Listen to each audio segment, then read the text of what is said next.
chip and putt. A little bit of that same motion what you've seen, but it's much, much better. If you look at the divot line, Right. it's more what we're trying to imitate with that bag on that in to out motion, forcing the ball to move from right to left. Right.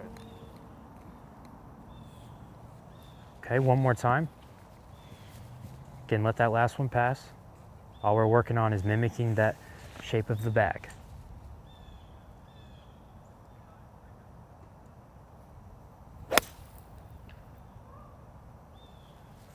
Well, there's what we were trying for earlier with the feet. Right. All right, so we're gonna step back, get everything readjusted. Okay. I want you to hit this one 55%. Okay. 55%. Gotcha. We're just working on this feeling right here, right? Go ahead and hold down. We're just working on this through impact, right? Gotcha. We're not getting into any of that stuff. Okay.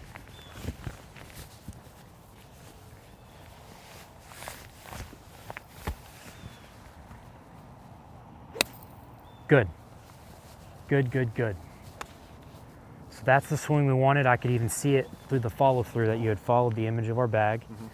Now, what felt different to you about that swing than the previous one? Well, the previous ones I can feel my hands are exiting left really early. Okay. As soon as I made contact with the ball, the hands going left. Whereas that one I kind of held on to it and forced myself to swing out to the right more. So one thing that I want to talk about before we conclude our lesson is one other drill that I think you can almost do at home with just your TV remote. It's called the Punisher drill. I'm not sure if you've heard of it or not, where you're using your normal grip a couple of inches above the hosel of the club, and you're going to mimic your same swing, but if you do that over the top motion, you're going to punish yourself, right? You're going to get caught. Okay. So you want to feel that motion of swinging down the body line. You know, it's combining all of what we talked about today. You're swinging on the body line, so you're not getting yourself hit until the end of your swing, right? All right. Now, a lot of people would say use a 7 or an 8 from this position just because of how long the green is. Right. I always like to have students first try with the pitching wedge. That way you're able to get the feel, okay, I'm hitting it way too high right after the start, so I need to go down to a lower club. So that's why we started with the pitching wedge, okay? So let's do the same thing. Now, obviously, on a bump and run, you want it to fly a third, roll out 2/3, right? Okay. Now with the pitching wedge, I typically try to make it fly a half. Okay. Let it roll out the rest of that, especially here at the Hackler. Gotcha. Okay, so let's imagine that landing zone halfway from here to the cup, and then we're gonna keep our finish below.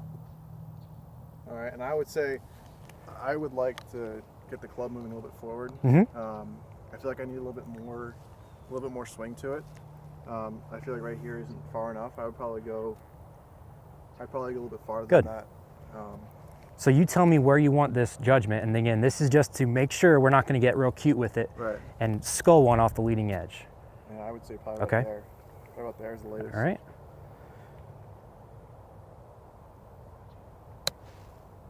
Oh, see, I went too far with it. Okay. And it's a lot of guess and check work, but your misses are going to be a whole lot closer to the hole with this type of chip shot compared to another one. Okay, one more time.